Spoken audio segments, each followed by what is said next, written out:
Good afternoon and welcome to Keep Me Up in the Quad Cities. I'm Johnny Marks, and one of the neat things that I'm afforded in this job, and you get to talk to people that A, you have great respect for, and B, are always looking out every day of their jobs and their lives to better our area. And we're speaking with Paul Rumler, the CEO and president of the Quad Cities Chamber of Commerce. And first of all, I know you're busy.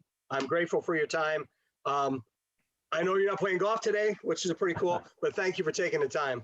Johnny, it's great to be with you. Thanks for having me. Let's get right to it. It's been on my mind for a week, but we knew it was going to happen, and there were a couple rumblings in my business and people around that Project Scrabble was going to come to life, and it was the coolest name I've ever heard. But the robotics fulfillment center with Amazon. Paul, can you walk us through timelines and how it all came to fruition? This is a huge get for Davenport. Yeah, it's an amazing get for the Quad Cities. Really will help put us on the map when we talk about warehousing, logistics, distribution. There's always been a question that's lingered out there is when we drive from the Quad Cities to Chicago, we see all those facilities that are up and everybody says, why not here? And I think this helps answer, it can happen here and it will happen here. Amazon is one of those companies that does a lot of research well in advance of ever picking up the phone and contacting us, which happened in November of 2020 is when we got a contact from their development team that represents them. We know long before that they were doing the research because when they called us, they said, we're looking at the Quad Cities. We're looking at the Quad Cities because you are a top location to access the Midwest. We know you have the transportation infrastructure. We know you have the workforce capabilities. Obviously, workforce is a challenge anywhere, but we know that you have the capabilities there, and we can reach our customer base. And so we know that we talk about this in our world of economic development is that our website is our best advantage. It's our competitive advantage when we put our story out there that people are researching us whether or not we know it. And Amazon is one of those that was researching us. So the timeline started in November of 2020 for us here in the Quad Cities. And they said we have some ideas as to where we'd like to be. We always go with where the client wants to go. We're never saying, hey, we want you to be here. We want you to go there. It's an open market. And we represent a 6-county area, Rock Island, Mercer, Henry County in Illinois, and Scott, Muscatine, and Clinton in Iowa. And so anything within that geography is where we help to locate facilities. And so they were looking at Eastern Iowa, and we helped evaluate some options for them. The first option actually went down a path and just didn't work out. And they were at this inflection point where they needed to keep moving. And we had about 24 hours to find an alternative. Wow. And so this isn't the first time that my team has dealt with that type of short timeline adversity. And they worked with the partners that we have. And this is why we always talk about partnerships being critical and relationships being critical, because we need to be able to pick up the phone and say, hey, we have an emergency. We have a good one. We think that you might have an option for this. And then it worked out. The Greater Davenport Redevelopment Corporation had options to this property that ended up being selected. Amazon, it wasn't actually Amazon company, it was their development team, Seafried, looked at it and said, yes, this will be a match. And one of the reasons, and so it then transpired over the last 6 months, once the site was selected, it was actually in March that it was selected, so just the last 4 months. And it got approved. We got some state of Iowa assistance on some infrastructure, but this was not a heavy incentive deal. We weren't trying to lure them with dollars. This was all about business sense because they knew that they needed to be here. It made a great deal of sense. So over the last few months, this has been more public. I think everybody was speculating that it was Amazon. We're under a non-disclosure agreement, so we can't ever say that it's Amazon. Sure. So we kept referring to it as Project Scrabble and always using the deal's not done until it's done. And we announced this last Wednesday because that's the deal was finally done. Even though dirt was starting to move on the property before we announced it, that was because the development company already had access to it. And then the final step was to get a deal between their development company and corporate Amazon. And that's what the final step was. And we're excited to have a company like Amazon coming to the Quad Cities. Talk about a huge impact, $250 million investment just in the facility alone, and then a payroll of about $35 million a year with their 1,000 jobs that start at $16 an hour. So they're more than double the Iowa minimum wage. And there's going to be about 100 administrative office executive jobs that are tied to that. So it's not all warehouse jobs, and then an annual economic impact of $148 million a year. So that will be an annual thing that will live on year after year. That's amazing. The number you just threw at me is astronomical with the way things have gone corporately. Paul, was there ever a specific reason that Amazon or whomever it might have been, their development corporation, chose an Iowa site over an Illinois site? It was land. Land. What's available, and that's what really drives our business is where are the available sites and where are the available buildings. It's not where's farmland. It is where is there land that has utilities that have been pre-located. Maybe there's been some investment in additional infrastructure, gas, electric, and then road utilities. Roads are an important aspect. I call them utilities, but it's just an important infrastructure. And as we look at the Quad Cities area, I'll tell you, the Illinois Quad Cities is where I grew up, and I know it well. We need better sites. And I'd say Rock Island County, we're dealing with a major floodplain issue. The most developable site right now is at the corner of I-80 and I-88 in East Moline. And I hope that we can figure something out there. Otherwise, for a large mega site, you're talking Henry County to be by interstate. Because as we think about the 280 corridor that goes through the Illinois Quad Cities, there's not hundreds of acres of land right next to that interstate that's accessible. I think Rock Island tried to get access on Big Island, and that was the last available option. So that's kind of why things are happening in the manner that they're happening from an industrial standpoint as to why some projects are going to Iowa. We see a lot of existing companies really enjoy their location in Illinois. So there are more retention expansion projects happening in Illinois than large attraction projects, and that is just driven by buildings and sites. Paul, one of the things, and the word pivot is so overused in today's society and in our world, but actually it really is an operative assumption of way things have had to be. One of the neat things, and please, me using the word neat combined with a pandemic is ridiculous, but one of the optimistic things of what went on in having to deal with a pandemic and living through it like everyone else was, and you can give me a number, but I, at least once a day, maybe twice, 3 times a week, I saw a chamber update on how we can go forward business-wise, how we can better ourselves in a community, and how we can keep certain businesses afloat. And it was always, you were either looking for a new idea, looking a way to enhance, or give people that were struggling business-wise with an opportunity to meet a market share or take their business to the public. Why? And I thought it was the best thing ever. Why? And how did that work? And where does that stand today? Yeah, thanks, Johnny. I really appreciate you recognizing what we did over the last year and a half. It comes from a mindset. Our entire passion as to why we exist as an organization is to help create a prosperous regional economy where all can thrive. That's a big statement. Our role in that is facilitating business growth. So that's what we wake up every day and we think about. So the Chamber of Commerce, we do 3 simple things. We're an advocate for business, we provide resources to business, and then we help market the region. So those are the 3 things. And if you think about what was needed during the pandemic, businesses needed a voice, they needed an advocate, and they needed reliable, trustworthy information. And so we turned our team that are pros in economic development, working deals like Amazon, and I said, let's do that for the small and medium business who doesn't have access to the high-priced information, and people are uncertain as to what's credible or not. So let's sift through that for our area businesses. I don't care if they're a member or not. Right. This is about service, and this is about boosting our economy. And that is the mindset shift that we went through as a Quad Cities Chamber of Commerce that will continue to be the legacy of our organization going forward. We want to make sure that we're helping as many businesses as possible get resources to have their voice heard. So that way we can then go tell a story about why it's a great place to be here in the Quad Cities area. Great point. One of the neat things and I know where you grew up and you know where I grew up, and there was always 15 separate entities. Yeah.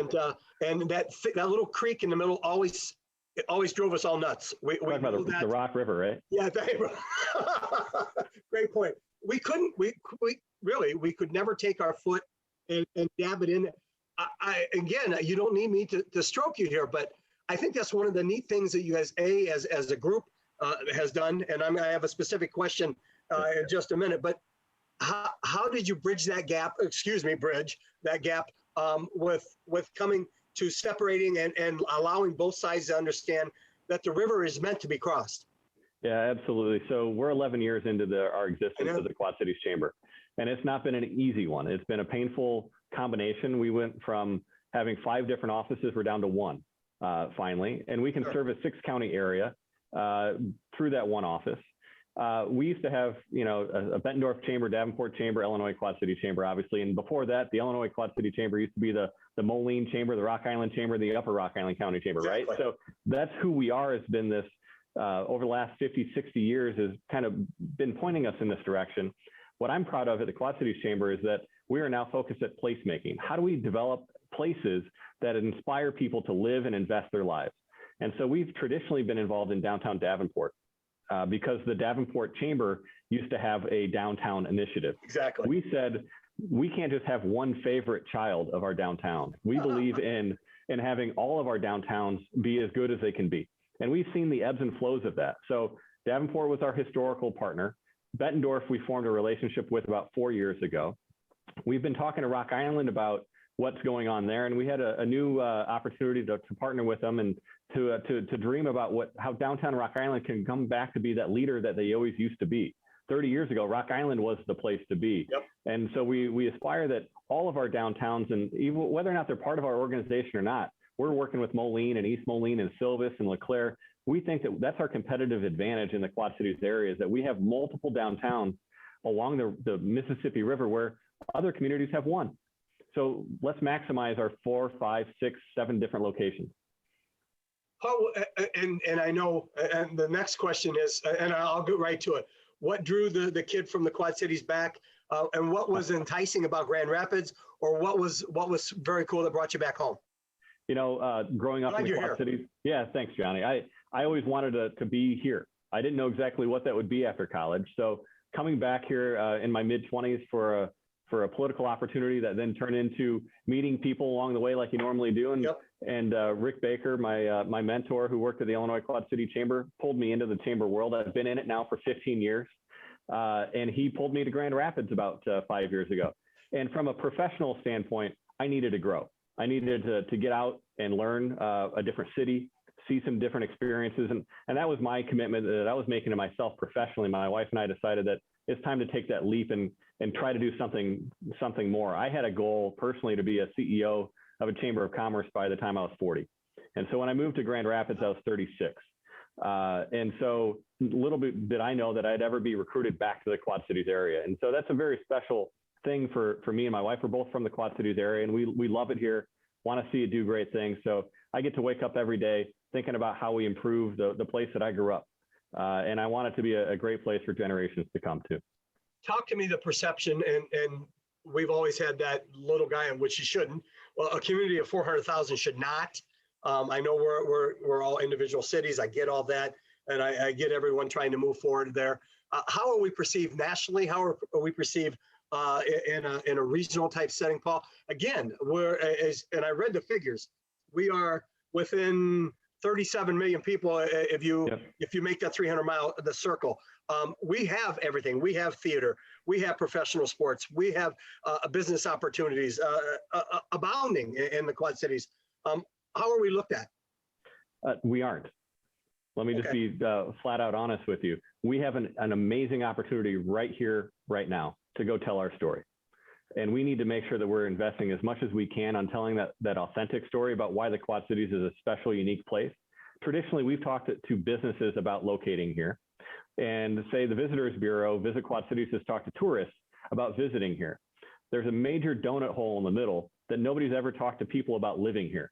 We don't even talk to our own residents about why it's so great to live here. And so we really need to change that and flip it on its head and start talking to people about why we live here in the Quad Cities and why they should too. And then businesses will follow, and visitors will come along at the same time. But we have to really focus on the livability of the Quad Cities and tell our story. Because you asked regionally, how are we located, or how are we perceived?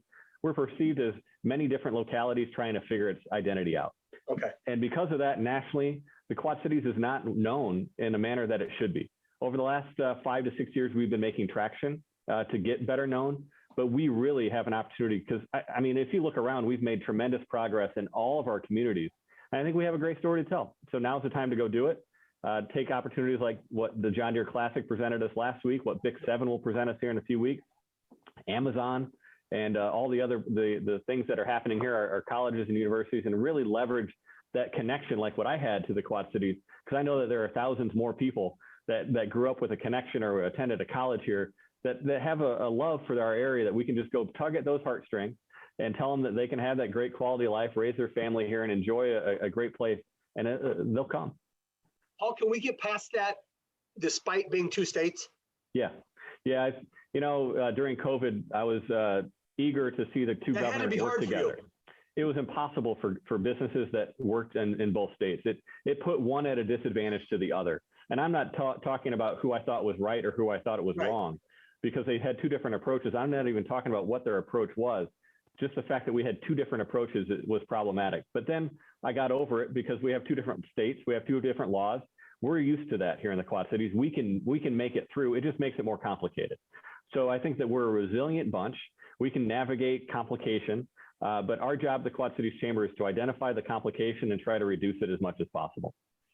Toughest question I'll ask you today, and you and I have fought over this for eons now. All right. Will we have rail? And 2010, Johnny, I was so optimistic it was going to happen. With every year that goes by, more questions rise up. And I think right now, I know for sure that the funding that has been committed from the federal government is there. I don't know if it's going to be enough to get us across the finish line. We are trying to get updates from our friends at the Illinois DOT, and they can only tell us so much. So I can't sit here today and tell you with any great definitivity as to what's going to happen. I know that we still want it. I think it would be a great advantage for our region to be connected to Chicago by passenger rail. And it would be great things for our colleges, our universities, and for residents that live here, and for business attraction. It would be a great thing for livability. I'm hopeful, but I'm not going to tell you that it's a for certain thing. You're excellent at what you do. Tell me, where will Paul Rumler first, and where will the Quad Cities Chamber be in 5 years? Well, I can tell you that I'm the dad of a new 4-month-old, Johnny. So I'm a little sleep deprived. So all I can think about is what my child will look like in 5 years. So I'll be a proud dad, probably going to a kindergarten roundup or something like that. Hopefully seeing her play some sports and enjoy life. So that's kind of where my personal life is focused right now. So I'll hopefully be loving that experience. And the Quad Cities Chamber, we will continue to hopefully bring on more Amazon, but we're going to be focusing on talent. Talent and workforce is the most important thing right now. If you talk to a business, this was before the pandemic, workforce was a challenge. And so we're going to be positioning ourselves to be growing leaders, developing people, and really telling the story of the Quad Cities region. Please don't give up the mission. Don't give up the hope. You guys do too good work. Thanks, Johnny. Really appreciate it. I appreciate your time, Paul. Thank you so much. Take care.